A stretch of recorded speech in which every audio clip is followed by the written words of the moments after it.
Pasta tagliatelle So Miramonti. guys, this video, gagawa tayo ng tagliatelle Marimonte.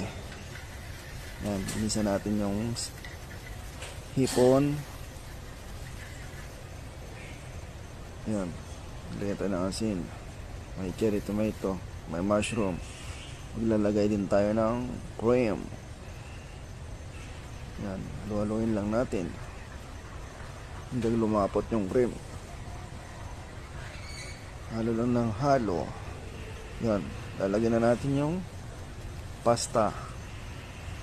Yan, lalagay tayo ng parmesan, pampasarap.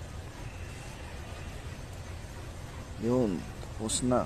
Magpa-plating na tayo guys, at ready to serve. Yan, sarap yan guys. Try nyo sa bahay nyo. Yun.